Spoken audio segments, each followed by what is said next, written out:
Como en la reunión pasada, y aprovechando pues estos casos excesivamente inusuales que nos dejan conocer algunos colegas, este colega de Estados Unidos compartió con nosotros esta imagen de una enfermedad glomerular muy infrecuente, una niña con síndrome nefrótico que la biopsia, él no nos mostró una toxilina, pero la biopsia mostraba más o menos esto, es decir, una expansión mesangial marcada, un patrón lobulado, como sugiriendo una enfermedad de depósito o una glomerulonefritis membranoproliferativa, pero la inmunofluorescencia fue negativa. Entonces, en la microscopía electrónica encuentran estos depósitos muy electrondensos, subendoteliales y mesangiales, como estoy mostrando con el cursor. Subendoteliales, esta es la luz de un capilar, esta es la membrana basal, y aquí están los procesos podocitarios, extensamente dañados, claro. A mayor aumento se ven esas fibras, con esa organización tan particular, muy gruesas, algunas con unas delgadas estriaciones que se ven mejor en esta última, donde aparece el diagnóstico, que es donde escribo el diagnóstico, que es una glomerulopatía colágeno fibrótica o por depósito de colágeno tipo 3. En este caso asociado a una alteración genética.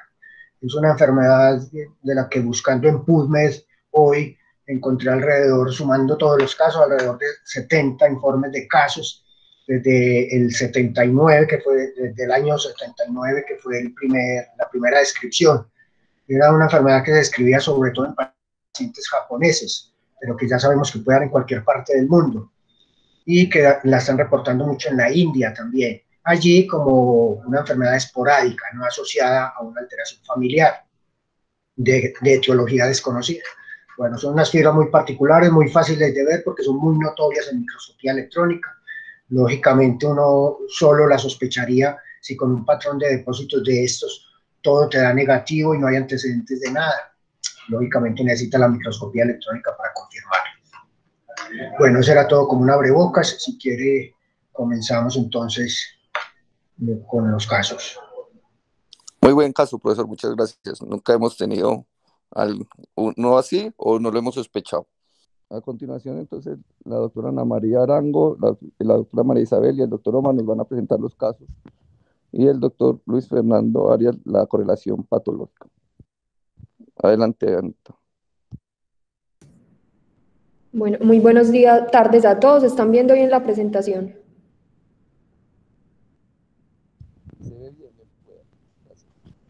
Listo. Perfectamente viendo todas, se ve muy bien.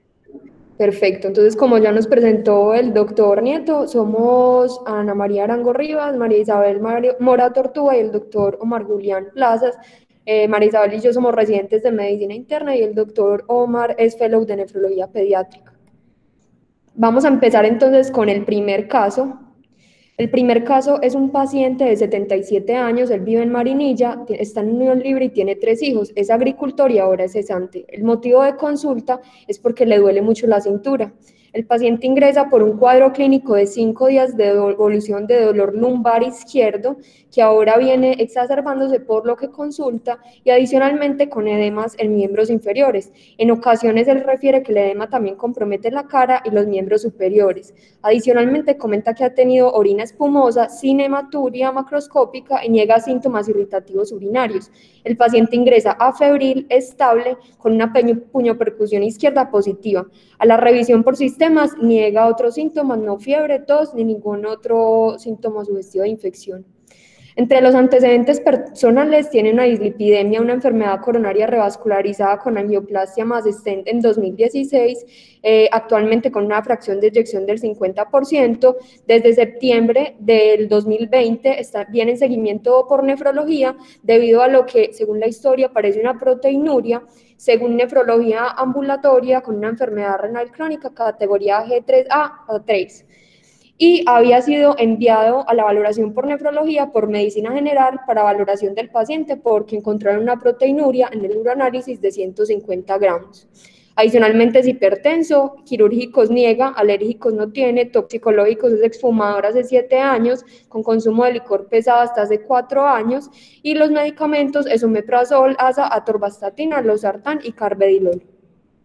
Estos son los paraclínicos que trae de forma extrainstitucional del 14 de septiembre con una creatinina en 1,23 para una tasa de filtración según CKD-EPI de 56 mililitros minuto, un BUN en 43, una PTH en 29, calcio en 7,6, fósforo en 2,9, una AST en 37 y una ALT en 50. Un hemograma con unos leucocitos en 6.200, sin neutrofilia, sin leucopenia, una hemoglobina en 13,9, plaquetas estaban bien, 254.000, una BCG normal, un sodio en 140, un potasio en 439 y un cloro en 107. Trae entonces un uroanálisis con una densidad de 1026, un pH de 6, 300 miligramos de proteínas y un sedimento limpio. Y le solicitaron proteína en orina en 24 horas, que es de 6,1 gramos. Adicionalmente trae ácido úrico en 8, se le solicitan estudios para infecciosas que son negativos y trae un antígeno prostático en 1,49. Adicionalmente, tiene una albúmina en 2,3, una glucosa en 82 y tiene un perfil lipídico que reporta un HDL en 34, pero una LDL en 247, con un colesterol total en 432 y unos triglicéridos en 392, con TSH en 10 y una T4 libre normal. Le realizan entonces una eco renal en esta valoración ambulatoria en donde reportan una lesión quística en el riñón derecho, en la cortical, con una cortical de 17 milímetros y un riñón izquierdo que tiene 3 imágenes litiásicas de 3 milímetros en grupo calicial inferior, quiste simples y quiste complejo en polo izquierdo superior y en próstata de 35 cc.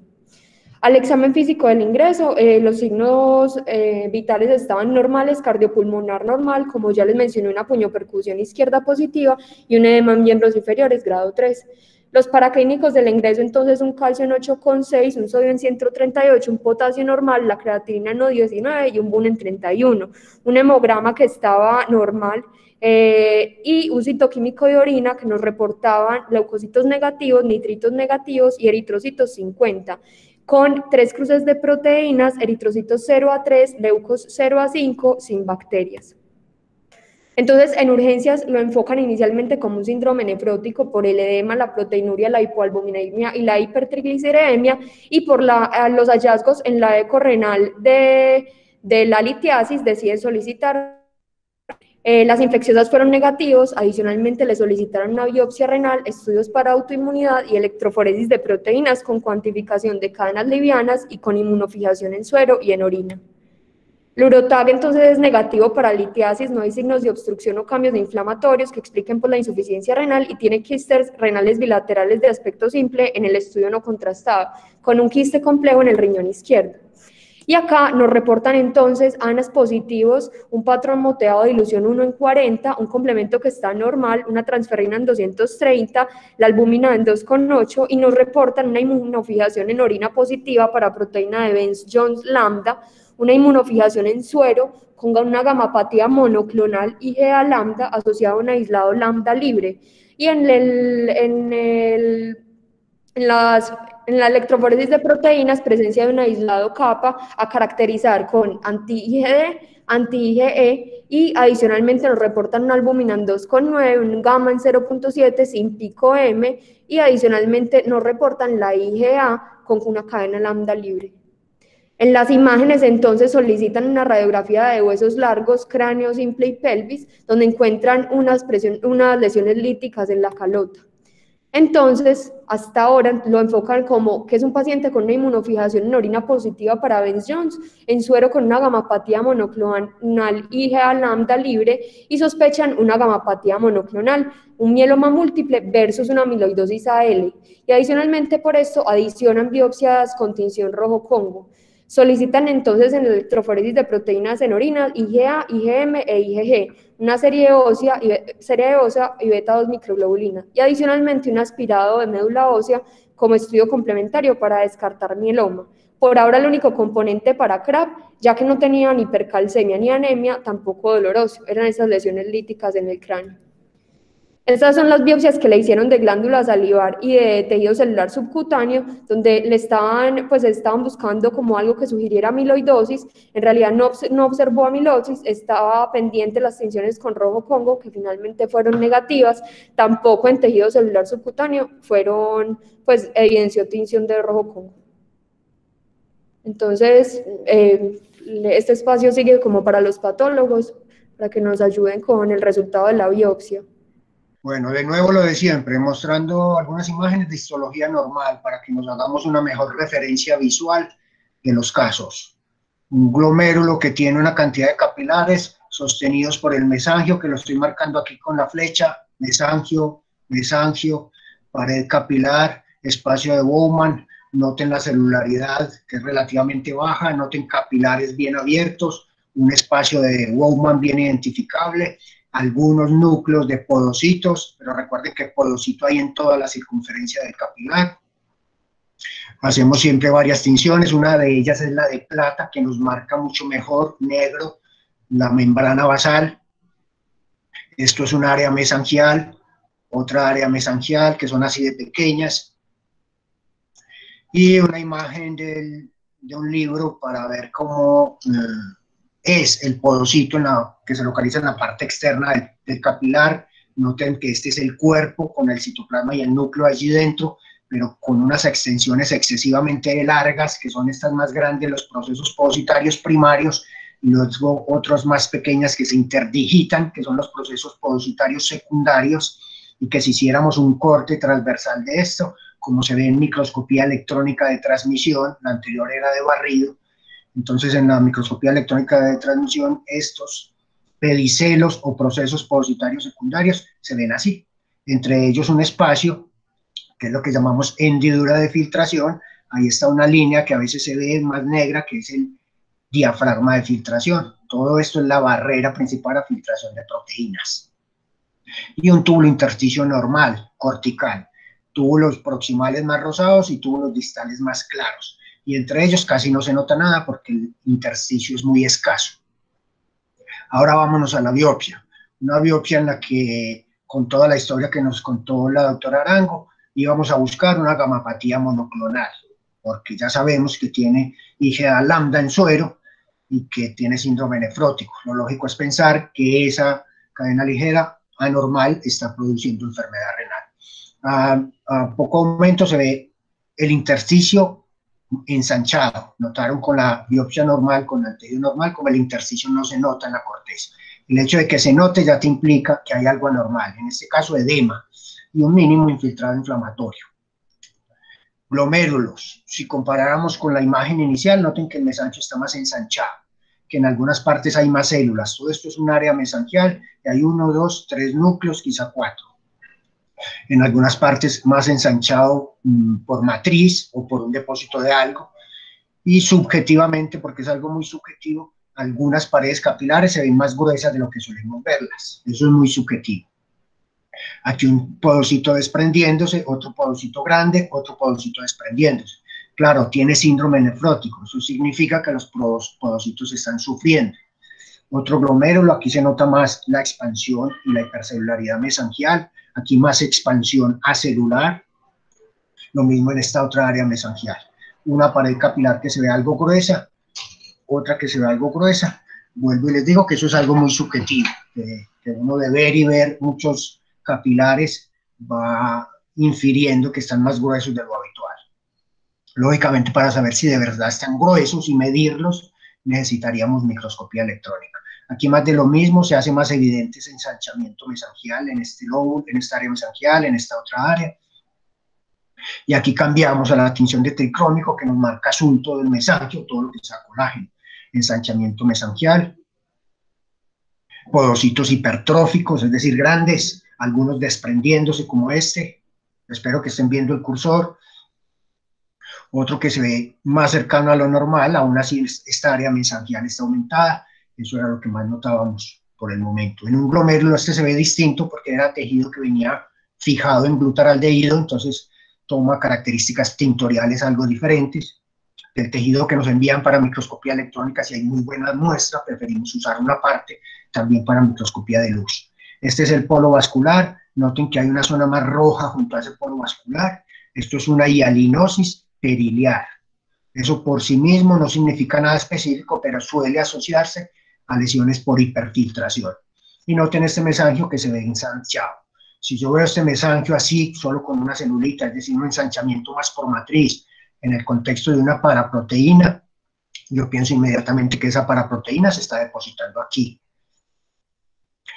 Otra tinción, que es la de ácido periódico de Schiff, el PAS, aquí mostrando también una hialinosis en otro glomérulo diferente al anterior.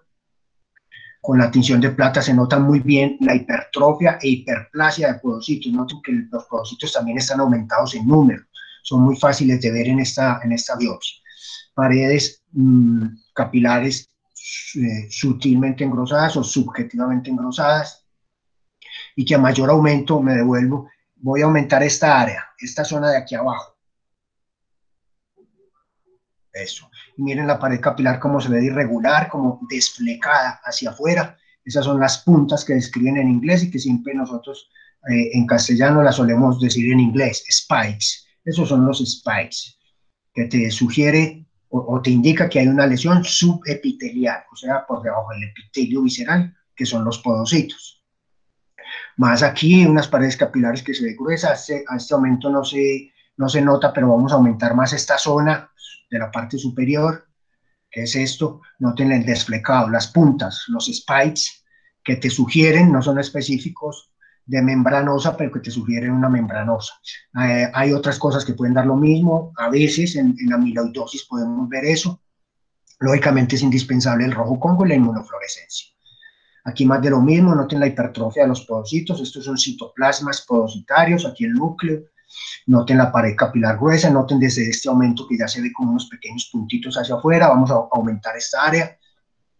¿Qué es esto? Miren los spikes aquí mucho más exuberantes, o aquí, y aquí también. La tinción de rojo Congo fue completamente negativa, así que amiloide no había. Lógicamente una proteína monoclonal puede depositarse y no dar positividad para rojo Congo. En ese caso la llamaríamos enfermedad por depósito de cadenas ligeras, que la diferencia entre esa y una amiloidosis para el paciente y para la enfermedad de base no es nada, o sea, eso no significa nada.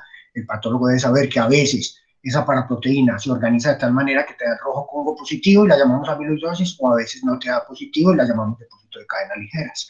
Eso es irrelevante para la enfermedad de base, que es lo importante. En este caso nos dio negativo. Inmunofluorescencia, la positividad fue difusa para IgG en paredes capilares. Noten en algunas áreas como marca de bien la pared capilar, pero además noten que en algunas partes se ven gránulos y en otras partes parece negativo. Esto es muy importante para que correlacionemos en un momento con la ultraestructura. Noten que hay partes donde tiñe muy fuerte, partes donde tiñe menos fuerte, partes donde no tiñe, y esto lo vamos a ver mejor en dos imágenes posteriores. La IgA fue negativa. Recuerden que la inmunofijación de IgA lambda en suero. La IgA fue negativa en el tejido. Capa. Aquí se nota más lo que les acabo de decir. Áreas donde tiñe positivo y capilares donde hay negatividad. Es decir, esa positividad parietal granular, que aquí se ven muy bien los gránulos, es segmentaria, aunque era difusa porque estaba en todos los glomérulos. Difusa en todos los glomérulos y segmentaria porque solo comprometía una parte de los glomérulos. Y capa igual, o sea, no había restricción de cadenas ligeras aquí.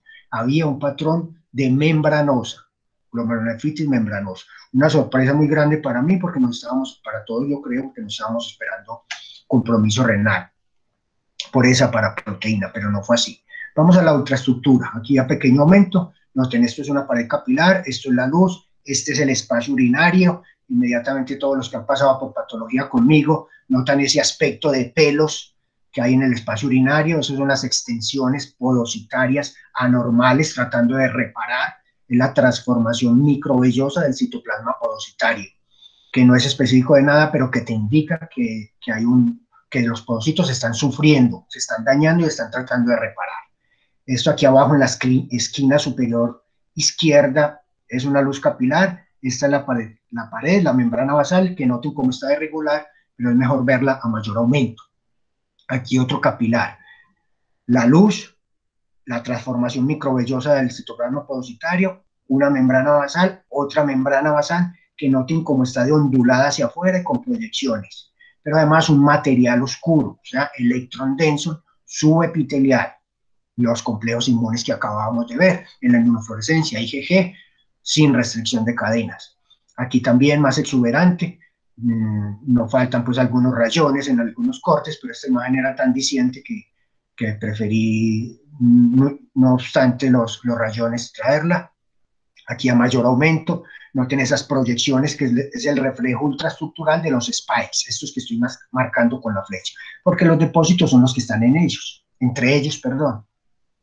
Noten también edema endotelial, aquí está un endotelio normal, esta partecita con huequitos, con fenestraciones, y esto es edema endotelial. Noten el daño positario severo, muy marcado aquí. Noten que aquí casi no se ven depósitos electrondensos, lo mismo aquí, se ven las proyecciones, pero no hay claros depósitos electrondensos. Quizá aquí, eso es el reflejo de lo que les decía en la inmunofluorescencia, en la foto, que no teñía homogéneamente todos los capilares, es decir, era una tinción más segmentaria. Entonces el diagnóstico, a pesar de las características clínicas, fue una glomerulonefritis membranosa estadio 2. A veces las glomerulonefritis membranosas, muy inusual, yo solo tengo un caso, pueden ser monoclonales, mostrar restricción de una cadena. Pero aquí yo creo que no tiene nada que ver con la proteinuria, con la paraproteinemia, porque nos dio positivo para IgG y la paraproteína era IgA lambda. Y además, por lo más importante, que no nos mostró restricción de cadena. Así pues que una sorpresa para nosotros todos, pero bueno, sorpresas se da la vida. No sé si algún comentario. Muchas gracias, profesor. Tenemos entonces hasta ahora, para los que se han conectado, un paciente anciano con un síndrome nefrótico normocomplementémico con disminución leve de la tasa de filtración glomerular y que tenía una gamapatía monoclonal tipo IgA, al menos en la electroforesis de proteína. Sin embargo, en la biopsia no se observó eso. En la biopsia hay una glomerulonefritis membranosa. Ya entonces toca con la clínica mirar si es primaria o secundaria, ya que en la biopsia no tenemos forma de hacer la tinción de IgG para los prados R, ¿cierto, profe? Sí, John Freddy, aún así yo soy un poquito escéptico con la inmunotinción de los anticuerpos contra ese PLA2R porque eso es un receptor que puede estar en el glomérulo normal. Si bien se sobreexpresan, dicen en la membranosa primaria, yo diría que lo más certero para comprobar que sea primaria es medirlos en suero. Es mi opinión personal, pues no todo el mundo está de acuerdo. Sí, señor. Sí, se pudieran hacer en la biopsia, pero es mejor en suero y tener en cuenta porque según la biopsia tenía algunos hallazgos de una causa secundaria, ya que tenía expansión mesangial, hipercelularidad mesangial y así como estaba, pareciera secundaria, lo cual entonces ya toca con la clínica, grupo de medicina interna y nefrología, hacer una búsqueda exhaustiva de una causa secundaria, principalmente esta neoplásica. Sin embargo, también puede ser autoinmune, infecciosa, principalmente. Ya la causa hematológica no es que no la tenga, pero se clasificaría como una gamapatía monoclonal de significado incierto, no renal porque no correlaciona lo hallado en la electroforesis de proteínas con lo hallado en la biopsia. Entonces es otra situación del paciente que tiene una gamapatía monoclonal de significado incierto hasta el momento. Entonces no sé, ya dejamos a la doctora Ana María que nos cuente, que no sé, o no sé si alguien tiene o conoce el paciente, yo no lo conozco o no me acuerdo.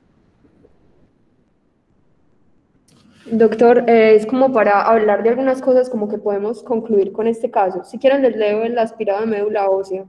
Bueno, sí, muéstranos como la conclusión, porque hasta el momento tenemos un paciente con síndrome nefrótico, no cabe duda, anciano, que tiene una glomerulonefritis membranosa, que en principio a esa edad sería secundaria, a un proceso secundario como una neoplasia sería la primera opción.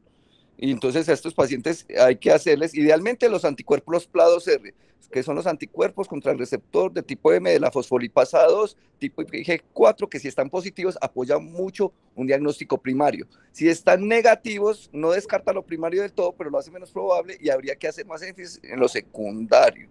Y además tiene el otro diagnóstico que dijimos, pero entonces para que nos cuentes en qué quedó el paciente y cuál es el diagnóstico. O si alguno de los docentes lo conoce, porque yo no me acuerdo, por ejemplo.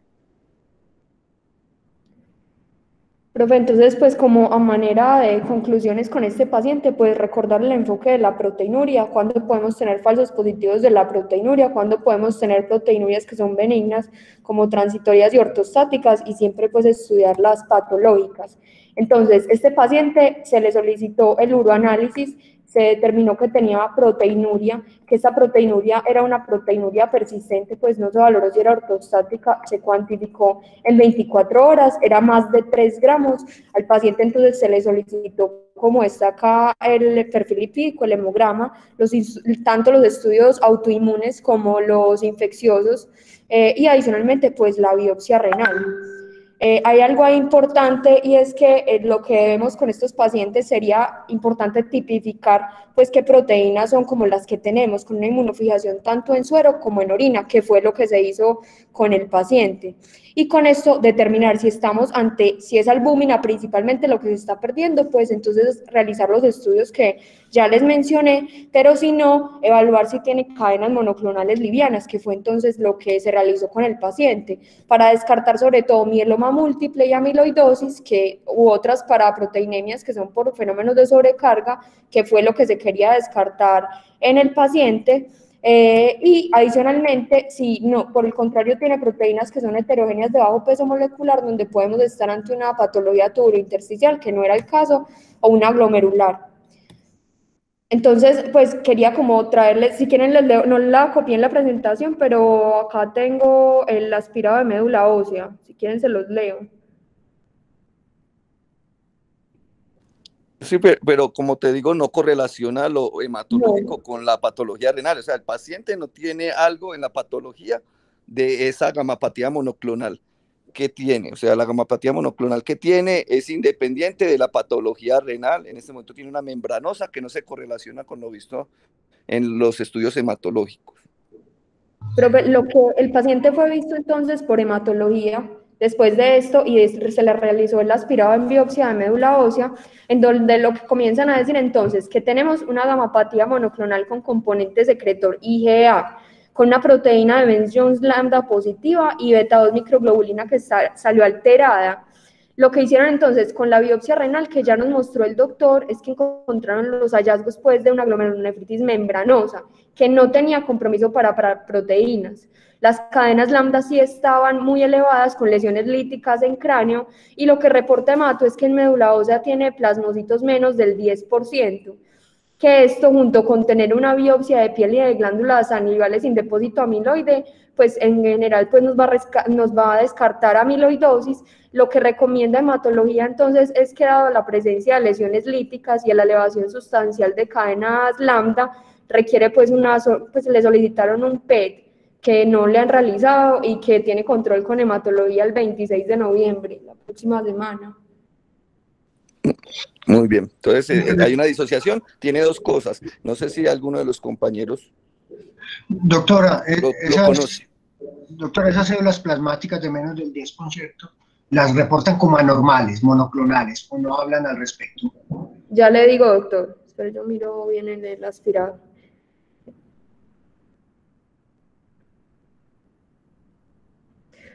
Profe, no dice nada de anormalidad de las células plasmáticas. Ok, muchas gracias. Hasta ahora no cumple criterios de mieloma múltiple tampoco, tiene una gamapatía monoclonal de significado. Esta sería no renal en el sentido de que no, lo de la biopsia no apoya lo encontrado en la hematología. Yo tenía así un par de pacientes donde hay una disociación y esos pacientes se trata la patología glomerular y se sigue lo hematológico porque muchos de esos pueden evolucionar a mieloma múltiple. Y obviamente aquí había que buscar una causa secundaria exhaustivamente que al parecer no se encontró. Me imagino que se le dio tratamiento de su parte glomerular.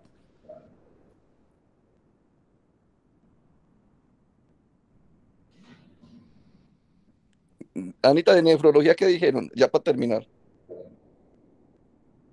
Profe, de nefrología, no se dijo, pues se pidió la valoración de hematología le pidió el PET y ya pues se concluyó pues que había una disociación entre la biopsia y los hallazgos pues que encontraron en suero, pues pero finalmente no había como, no sé si algún docente sabe cuál era como por parte de nefro el plan. Buenas tardes, mi nombre es Diana Cadavid, soy nefróloga El paciente lo conocí yo inicialmente cuando me llegó, pues me lo remitieron, lo vi por consulta externa, inicié todos los estudios de secundarismo y esos estudios fueron pues inicialmente negativos como ya se ilustró, lo hospitalicé para biopsia y estamos esperando descartar el resto, como dice John, es un paciente, claramente hay que descartarle secundarismo, entonces estábamos a la espera del PET para ya verlo ambulatoriamente, si no hay nada de compromiso hematológico que lo explique como hasta ahora. Y no hay un compromiso neoplásico de órgano sólido, considerar ya solicitar los antifosfolipasados séricos y definir el manejo independiente de la glomerulopatía. Entonces estamos a la espera de descartar el resto y ya verlo por consulta externa, que hasta ahora no lo hemos visto ninguno de los compañeros. Muchas gracias, Dayana. Entonces, no hay duda que este paciente necesita tratamiento, descartando lo hematológico y lo secundario, hay que tratar al paciente, no queda duda, porque el paciente tiene un síndrome nefrótico sintomático completo y aunque eso pudiera remitir solo para esta edad y con esos marcadores, ameritaría tratamiento. Entonces, si quieren otro comentario o si no, damos paso al segundo caso para que evolucionemos. Nada, pues finalmente lo que mencionó el doctor, que en estos pacientes lo más importante, que en los que estamos sospechando una gamapatía monoclonal con algo renal asociado, pues no es el caso, nos dio una discordancia, pero lo ideal va a ser que estos pacientes tengan tanto microscopía como inmunofluorescencia y un panel pues de anticuerpos contra cadenas ligeras para saber bien cuál es el compromiso. Y finalmente lo ideal va a ser entonces identificar el compromiso de la gamapatía, ya sea en plasma o en orina, hacer entonces los procesos que requieran descartar, por ejemplo, amiloidosis, descartar extensión como se hizo en este paciente y siempre sospechar en pacientes ancianos que tienen proteinuria en rango nefrótico, siempre sospechar pues como un manejo metódico. Muy bien. Adelante con el caso 2, gracias. Muy bien, continuamos con el segundo caso. Se trata de una mujer de 31 años, natural de Anorí, residente en la vereda del Retiro de allá de Anorí, casada, sin hijos, es tecnóloga en seguridad en salud. Su motivo de consulta fue: tengo la proteína alta en la orina. Hasta ahora no tenía diagnóstico de ninguna enfermedad, no es alérgica a ningún medicamento ni consumía tóxicos y en su familia no tenía antecedentes de importancia. Ella afirma que a finales del año 2018 estaba en un chequeo ejecutivo aplicando un trabajo y le solicitaron algunos paraclínicos. Dentro de ellos le solicitaron un uroanálisis y encontraron que tenía algo de proteinuria en ese uroanálisis. Afirma que desde entonces ha tenido múltiples estudios, dentro de ellos le han hecho perfil infeccioso y ha sido negativo, le han hecho mediciones de proteinuria en 24 horas que han dado más de 150 miligramos y es por esto que la remiten a nefrología. Y acá fue donde la conocimos. Niega haber tenido cambios en la orina, dice que no ha tenido orina espumosa, que ha estado completamente asintomática, niega haber tenido hematuria, dolor lumbar o edemas. Como les mencionaba, no ha tenido cambios tampoco en la cantidad de la orina, no ha tenido ningún síntoma articular o ningún otro síntoma sistémico y ella negaba la presencia de fiebre. Este es el examen físico de la consulta externa de nefrología, la encontraron en buen estado general, sin disnea, afebril, mucosas hidratadas, el cuello estaba sin distensión yugular, cardiopulmonar estaba normal, el abdomen también y no tenía edema periférico. Acá entonces les traje el resumen de los paraclínicos que históricamente le han hecho. Este fue el primer uroanálisis que ella se hizo cuando estaba aplicando su trabajo y acá fue donde le encontraron algo de proteinuria. Les dijeron que tenía unas proteínas de 75 en el uroanálisis con un sedimento que estaba sin leucocitos, sin eritrocitos.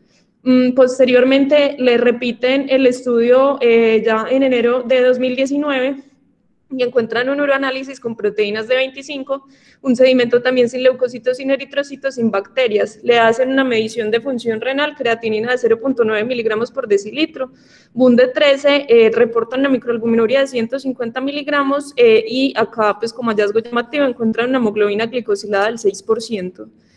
Continúan los estudios, en mayo de 2019 encuentran un perfil infeccioso que era negativo para hepatitis B, hepatitis C y para VIH y también para sífilis.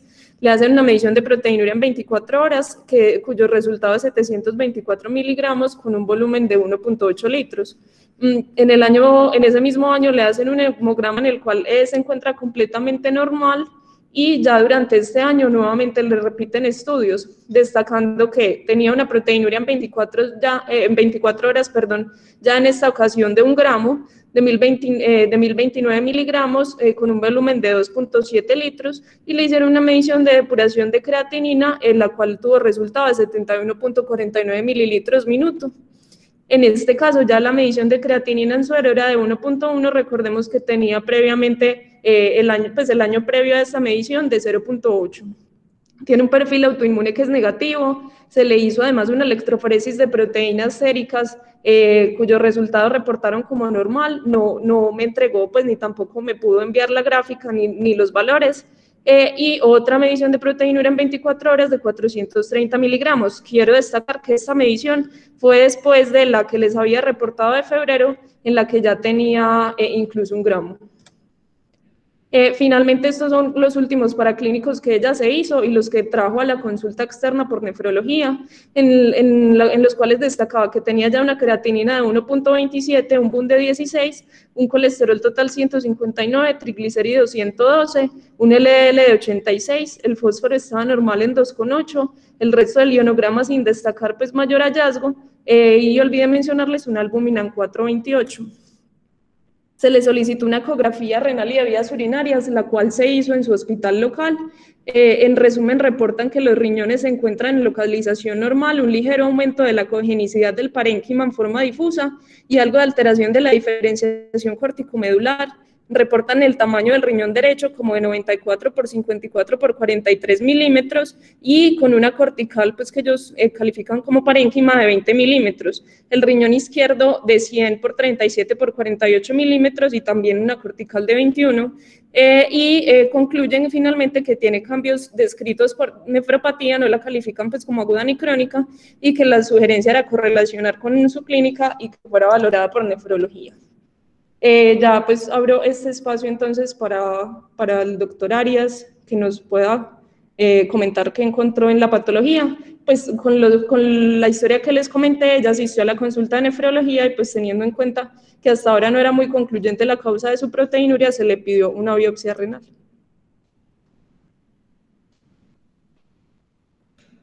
Dejo de compartir, doc. Sí, deja de compartir para que el doctor Arias nos presente. En conclusión, una mujer joven con proteinuria persistente y deterioro de la tasa de filtración glomerular, pero sin una evidencia clara de su proteinuria, pues cualquier cosa podría ser. No tengo como ningún diagnóstico en mente. Muy bien, muchas gracias. La biopsia renal era principalmente médula, pero teníamos disponibles 6 glomérulos en la microscopía de luz. Esta es una imagen a bajo aumento. Aquí parece un poco más celular, pero créanme que era normal. Casi toda la biopsia, una arteria normal, porción de médula también normal. Lo que ven más rojo son capilares con eritrocitos en su luz.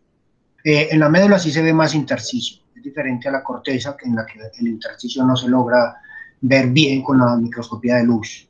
Unos glomérulos que tienen características normales. Noten, esta es un área mesangial, tiene solo un núcleo, probablemente este parece más de célula endotelial, este es de célula endotelial, paredes capilares con un grosor subjetivamente normal, y así estaban todos los glomérulos. Este glomérulo se ve un poco diferente a este porque el tejido con lo que procesamos para inmunofluorescencia lo recuperamos para procesarlo de nuevo para microscopía de luz y así aumentar el número de glomérulos evaluados.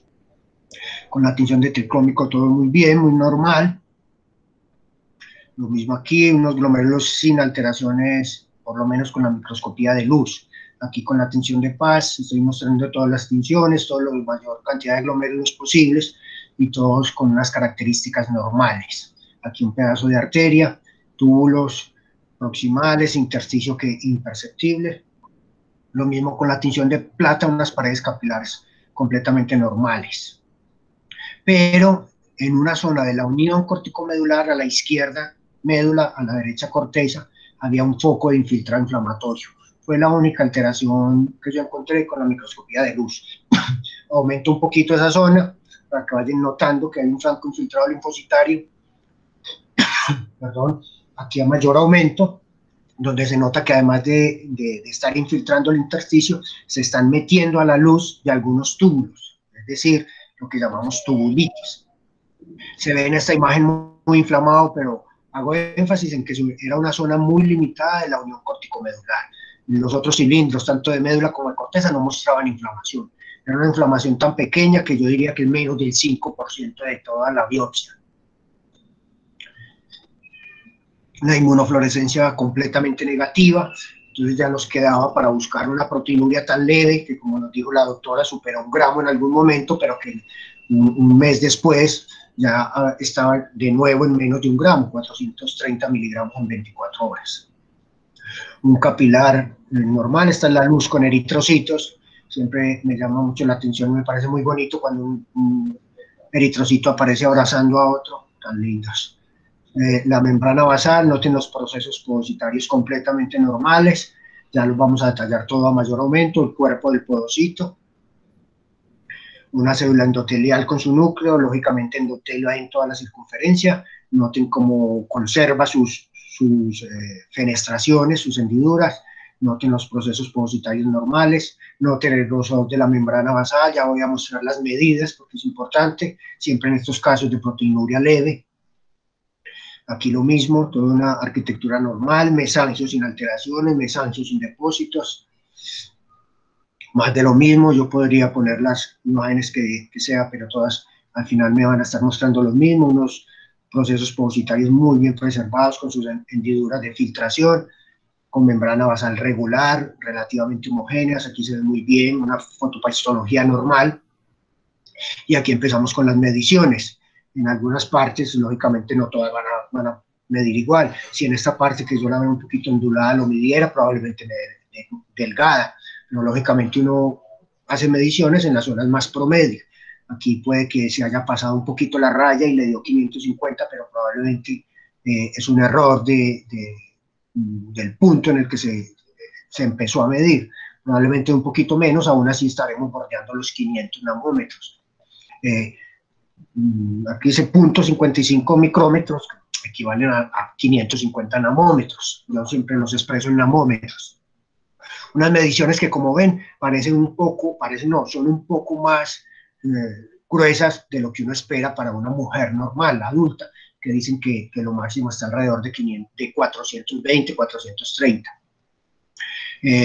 Noten que ya aquí se acerca más a lo normal, 400 nanómetros, 380 nanómetros, aquí midieron en una zona muy delgada, entonces lógicamente te da menos, 280, lógicamente aquí no se debe medir porque esta es una parte oblicua de la pared capilar, aquí más, una zona más promedio, 490, 510, 380, 440, etcétera. Aquí es un corte un poco oblicuo, pero te aparece un poco grueso. ¿Qué cosas dan una membrana basal gruesa? Una nefropatía diabética. Y entonces la doctora me dejó pensando con algo que yo no sabía, es que la hemoglobina glicosilada le dio altita. Tampoco para hacer diagnóstico de nefropatía diabética, pero quizá haya que empezar a estudiar mejor esa hemoglobina glicosilada y por qué está así. Porque por lo demás son unos glomérulos normales y un mínimo foco de inflamación tubulointersticial. Yo aquí no voy a diagnosticar inflamación tubulointersticial con un foco tan mínimo y con una clínica que no parece concordar, con una proteinuria solo aislada, sin hematuria, sin leucocituria. Entonces, en realidad, la razón por la que yo quise traer esta biopsia es porque es muy desconcertante que yo veo una muestra con muy buenas posibilidades de análisis de todo y no logro encontrar una causa de esa proteinuria, algo que a veces nos pasa. No sé qué más nos cuentan o que quieran comentar los compañeros. Aún así la muestra fue pues insatisfactoria porque solo eran 6 glomérulos, pero no tenemos diagnóstico. Así es, no hay un diagnóstico de la etiología de esa proteinuria. No hay diagnóstico. Y una muestra se denomina insatisfactoria, ¿cierto? Fueron 6 glomérulos.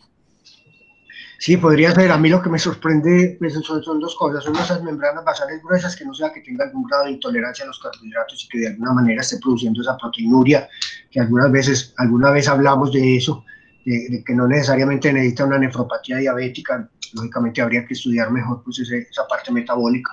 Y ese pequeño foco de inflamación, que no sea que sí esté recibiendo algún tipo, la doctora nos dijo que no, pero algún tipo de medicación naturista, alguna cosa que esté influyendo de alguna manera. Lo digo por especular.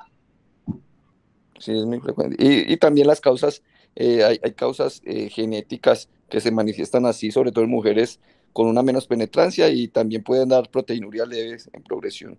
No sé si alguno de los compañeros tiene el caso de la paciente y tenga como algo en su mente. Antes de eso, doctora, usted mencionaba en el otro caso la proteinuria ortostática. En esa paciente, como se han hecho sobre todo mediciones en 24 horas, alguien habrá considerado esa posibilidad en algún momento, que sea una proteinuria ortostática. No, doctor, eso era algo que también iba a mencionar, que hasta ahora no se había considerado una proteinuria ortostática.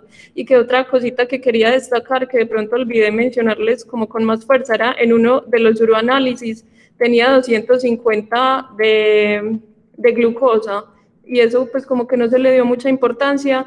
No tengo medición, o sea, ella me mandó todos los exámenes que le habían hecho durante todos estos 2 años, y no tiene medición de otra, o de glicemia en ayunas, ni de repetición de esa hemoglobina glicada, que es del año pasado, pero en uno de los uroanálisis más recientes tenía 250 de glucosa. Entonces pienso que por ese lado también, pues como, y con el engrosamiento de la membrana basal que usted nos hablaba, a pesar de que no había pues expansión del espacio mesangial, pero eso ya sería un poquito más tardío, sí, como que nos podríamos medio guiar por ese lado.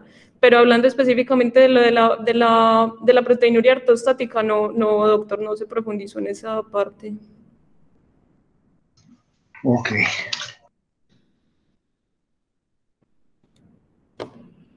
Algo más, pues por acá les traía como un resumencito también. Ya Ana María profundizó en algo del enfoque de la proteinuria, entonces recordar que lo usual o lo normal podría ser por debajo de 150 miligramos por decilitro. Ya por encima de esto estaríamos hablando pues de que habría que buscar alguna causa de la proteinuria del paciente. Podrían ser causas glomerulares, que se podría acompañar de hematuria, y principalmente pues cuando hablamos de eritrocitos dismórficos o cilindros eritrocitarios. También podría ser una proteinuria tubular, una proteinuria por sobrecarga, que ya les voy a profundizar en ello, o una proteinuria que pueda ser posrenal. También debemos hablar de si la proteinuria está aislada o se acompaña de otros hallazgos, de si se trata de una transitoria o persistente. En la paciente inicialmente pensé que podía ser transitoria, pero en realidad ya todo el tiempo la tuvo, sino que iba variando en cantidad. En un momento tuvo hasta 1 gramo y después disminuyó. Y que dependiendo de la cantidad también nos puede de pronto hasta sugerir el origen. Cuando son proteinurias ya mayores de 4 gramos, pues, o por lo menos proteinurias en rango nefrótico por encima de 3,5, uno consideraría pues que casi siempre o siempre es glomerular, mientras que menores de 2, entonces ahí podríamos pensar también en causas tubulares o por sobreflujo. La glomerular sabemos que es por alteración en la membrana capilar glomerular, que puede ser selectiva o no selectiva y que va a ser en rango variable. Ahí estaríamos buscando algo de glomerulopatías primarias o secundarias, y dentro de ellas pues también pensar en la nefropatía diabética o la nefroesclerosis hipertensiva. En la tubular sería por déficit en la reabsorción de las proteínas, puede ser hereditaria o adquirida, pues por unas causas que en realidad en la paciente no estaban relacionadas, que sería intoxicación por metales o nefritis intersticiales.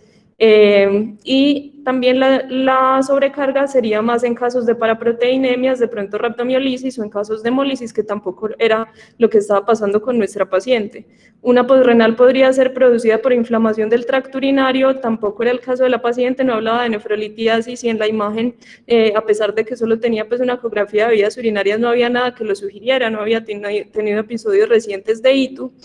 Y en proteinuria aislada, pues sería el caso al que nos estaríamos enfrentando, que sería un paciente asintomático con una proteinuria que normalmente es menor de 3 gramos, que no se acompaña de hematuria, aunque en el caso de ella sí tenía algo de deterioro de la función, de la tasa de filtración glomerular.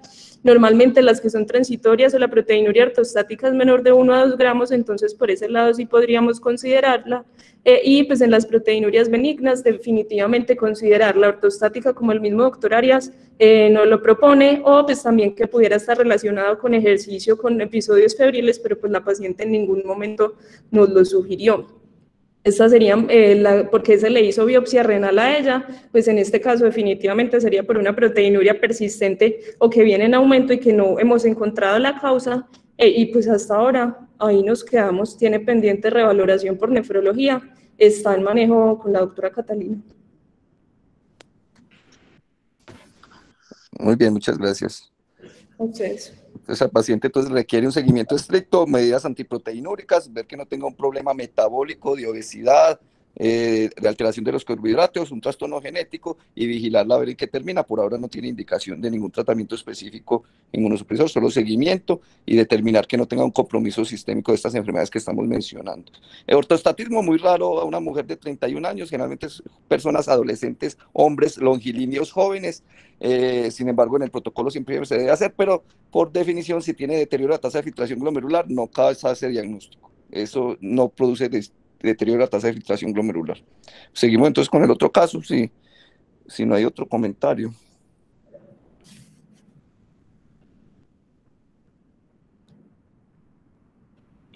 Buenas tardes. Buenas tardes.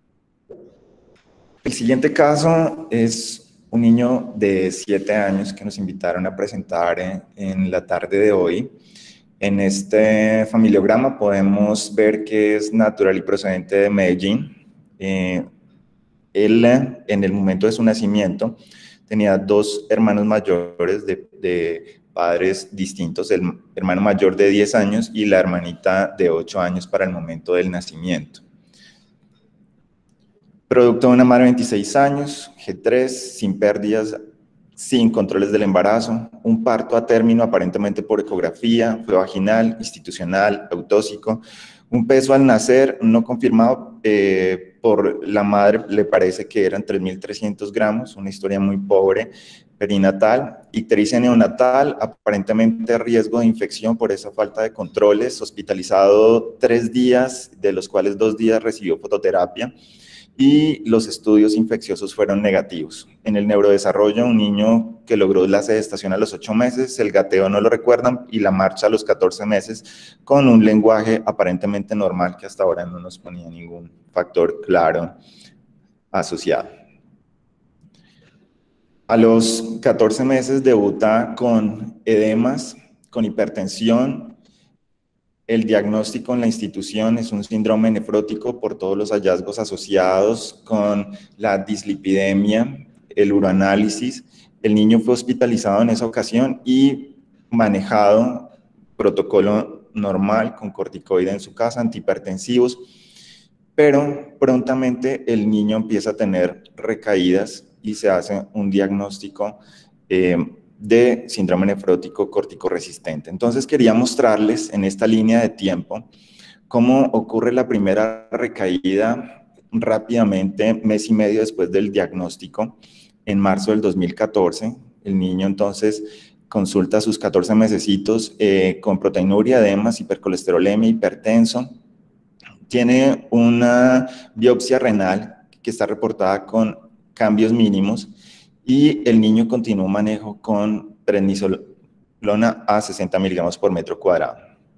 Como les decía, abril del 2014, la recaída, nuevamente proteinuria, edemas, hipercolesterolemia, hipertensión, requiere manejo con albúmina, furosemida, se mantiene la dosis de prednisolona y la hipertensión se continúa manejando con enalapril y amlodipino. Para junio del 2014, nuevamente una recaída. El cuadro es similar a los anteriores y ya con este diagnóstico de corticoresistencia, el niño empieza a recibir un manejo con ciclosporina 2 miligramos por kilo, asociado a la prednisolona en la dosis de 60 miligramos por metro cuadrado. La evolución del niño es consistente con persistencia de edemas, nunca hay un momento donde tenga una resolución completa. En septiembre del 2014, nuevamente una recaída, y la asociación de manejo en el siguiente nivel se empieza con micofenolato y se mantiene la prednisolona ajustada en ese punto, en ese momento, 70 miligramos por metro cuadrado. La evolución inicial fue buena y se continúa el manejo ambulatorio. Luego, para marzo del 2015, nuevamente una recaída, se mantiene el micofenolato, se ajustan las dosis de corticoides, y la siguiente recaída fue para mayo del 2015. En ese punto, entonces, se continúan haciendo ajustes a las dosis del micofenolato y manteniendo el corticoide. La siguiente recaída, octubre del 2015, y en este punto, nuevamente las asociaciones con el micofenolato y la prednisolona para poderlo manejar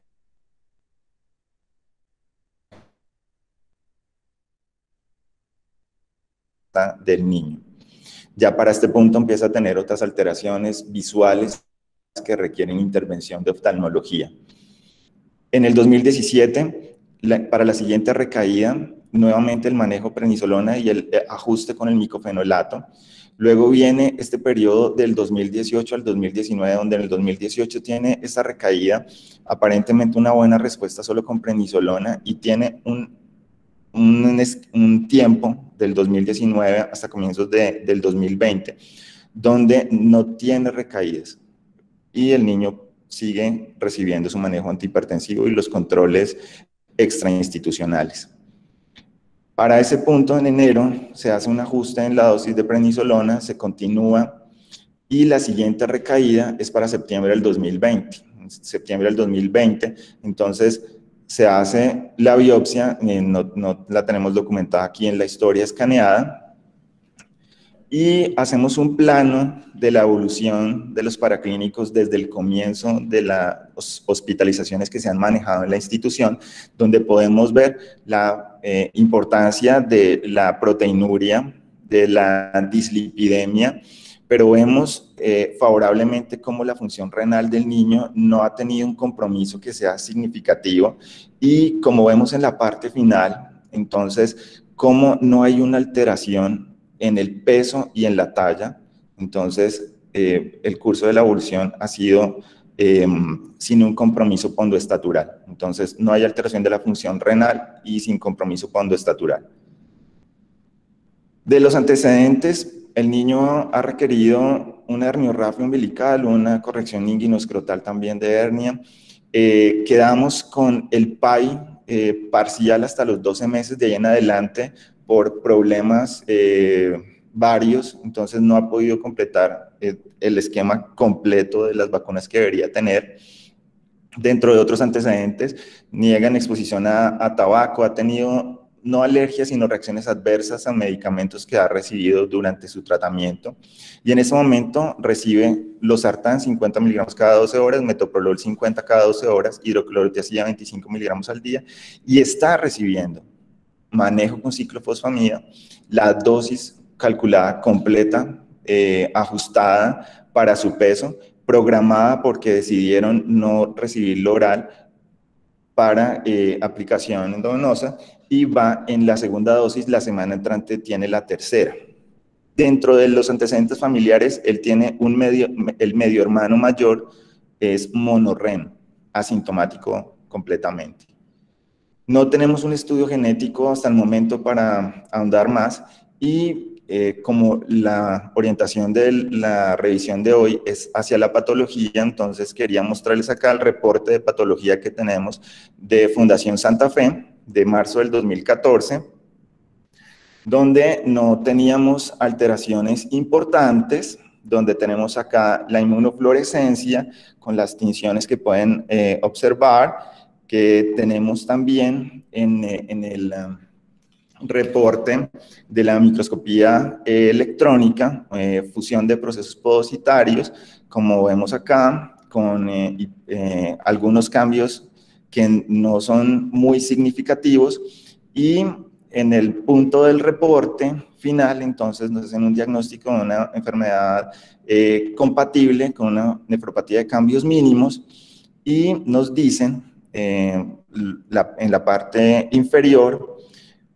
enfermedad renal asociada a proteinuria puede corresponder a una forma primaria o idiopática, debe siempre descartarse clínicamente que se trata de una forma secundaria a síndromes o linfoproliferativos, hipersensibilidad a drogas o sobreponerse a nefropatías, IgA, diabetes, VIH, o una glomerulosclerosis focal y segmentaria que no puede descartarse completamente debido a la naturaleza. El borramiento importante pero no difuso de los pedicelos posiblemente se va a la modificación introducida por el tratamiento que se ha hecho. Esto es lo que traía del caso del niño que nos invitaron a presentar, y pues le abro espacio al doctor Arias para que nos pueda hablar al respecto. Muchas gracias, Omar.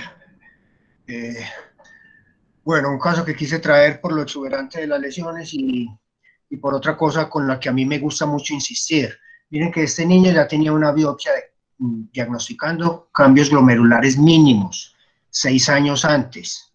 Entonces yo hago mucha énfasis en una pregunta que siempre repito: ¿puede una enfermedad de cambios mínimos transformarse en glomerulosclerosis focal y segmentaria, como podría aparecer aquí? Y yo digo, claro que no, es una podocitopatía. Si no vemos las lesiones, eso es o porque no salieron o porque aún no se han desarrollado. No es que se transforme, es la misma enfermedad. Bueno, vamos al caso. Algunos glomérulos casi normales. Casi, ¿por qué? Porque hay una leve hipersolaridad mesangial en algunos segmentos. Por lo demás no veo alguna otra alteración. Incluso aquí los podocitos no tienen una franca alteración en esta imagen, no con la plata, que es lo que más, donde más mejor lo vemos. Aquí una biopsia renal completamente anormal para un niño de 7 años, no por los glomérulos, sino por esta zona de arriba que está mostrando fibrosis y atrofia. En un niño no tenemos por qué tener áreas de fibrosis y atrofia. En un contexto de síndrome nefrótico ya eso te alerta que no es una enfermedad de cambios mínimos. Vuelvo y digo, en este momento, porque seguramente cuando le tomaron la biopsia en el 2014 era una fase más temprana de la enfermedad. Miren aquí otra zona de franca fibrosis y atrofia, en medio de ella un glomérulo globalmente esclerosado. Estos otros dos glomérulos que se ven normales, aunque puede que un poquito grandes. Y aquí, aunque la imagen no da buen contraste, ya la vamos a ver con otras tinciones, hay una franca lesión esclerosante segmentaria y una lesión hialina. Diferencia entre las dos, que la hialina es un material más homogéneo, pero implicaciones clínicas de las dos, nada, ninguna diferencia. Son lesiones segmentarias que implican un mal pronóstico en caso de síndrome nefrótico. Aquí otro glomérulo más enfermo porque la lesión hialina es mucho más grande, porque hay esclerosis y porque ese glomérulo se está pegando a la cápsula de Bowman, o sea, lo que llamamos una sinequia o adherencia. Noten también que hay ensanchamiento del intersticio, recuerden la imagen del intersticio cortical normal, que no se nota. Aquí con la tinción de tricómico se ve mucho más fácil la lesión esclerosante segmentaria, aquí con una sinequia la cápsula de Bowman. Lo mismo aquí, hialinosis, lo que se ve un azul más intenso, y esclerosis el resto. Lo mismo este glomérulo, noten aquí algo también de fibrosis y atrofia tubular, y aquí una imagen muy diciente de lo que tenía este niño, algunos glomérulos normales y otros con daño segmentario. Una tinción de tricrómico, miren la lesión segmentaria en el polo vascular, periliar. No es que sea una variante periliar, a veces nos encontramos lesiones en esa localización. La verdadera variante periliar para mí tiene que correlacionarse con la clínica. Digo para mí, porque en la clasificación de Columbia, de la histológica de la glomerulosclerosis focal y segmentaria, se basa solo en un hallazgo histopatológico, una clasificación de la que yo no soy muy fan. Inmunofluorescencia completamente negativa. Ahí en el contexto de síndrome nefrótico diagnosticaríamos una glomerulosclerosis focal y segmentaria. Lógicamente, en estos casos que ya hay lesiones esclerosantes, que el riñón está tan enfermo porque ya está haciendo fibrosis y atrofia, es muy importante la microscopía electrónica para determinar si hay alguna alteración subyacente en la lámina, en la membrana basal principalmente, sobre todo la enfermedad de Alport. Aquí empezamos a ver a bajo aumento una membrana basal que se ve muy regular, ya de entrada no estamos pensando en enfermedad de Alport, aquí algo irregular en una zona, pero noten que los procesos podocitarios están casi perdidos en toda su extensión. Digo casi porque aquí se conservan unos dos. Volvemos a lo mismo, esas proyecciones citoplasmáticas de podocitos como vellosidades tan frecuentes cuando el podocito está sufriendo y tratando de reparar. Aquí lo mismo, noten el daño podocitario en toda la extensión, en casi toda la extensión de este capilar, porque aquí se conservan algunos pedicelos, lo mismo aquí, pero los demás están dañados. Esta es la cápsula de Bowman, la que estoy marcando abajo. Un capilar que sale en casi toda su circunferencia, noten el daño podocitario por toda la parte que estoy marcando con el cursor, excepto aquí. Un segmentico en que conserva algo de pedicelos. Aquí completamente dañado en toda la imagen. Esta es la cápsula de Bowman, arriba en la parte superior izquierda. Y lo mismo aquí. Entonces, la membrana basal se ve muy bien, muy regular, lo mismo que el endotelio. Es una alteración limitada al podocito, es decir, es una podocitopatía. Y noten en esta imagen que yo la podría presentar casi como de unos podocitos normales. Entonces, ¿cuánto porcentaje necesita uno para decir de daño podocitario para decir que hay una podocitopatía o no. Eso es una falacia. Porcentajes, eso es una tontería. Nosotros tenemos cientos de miles de glomérulos. En la microscopía electrónica evaluamos 1, 2 o 3. Puede que eso esté muy afectado y tengamos una afectación del 100% de los capilares evaluados y tener una lesión leve, porque la mayoría de otros glomérulos estén bien. O al contrario, muchos muy dañados y por coincidencia o por azar salieron los glomérulos no tan dañados. Entonces yo creo que esos de porcentajes de daño podocitario son una falsa idea de precisión que a veces damos los patólogos. Noten, repito, cómo se ve bien. ¿Esto será porque está respondiendo al tratamiento? Pues yo creo que ustedes vieron bien el resumen de historia clínica, que no está respondiendo bien. Además, yo veo un franco daño glomerular por esas lesiones esclerosantes y las áreas de fibrosis y atrofia tubular. Así que esto no se correlaciona para nada bien con la clínica. Es decir, mi mensaje, no le hagan mucho caso al porcentaje de daño podocitario. Lo hay y correlacionar muy bien con la clínica.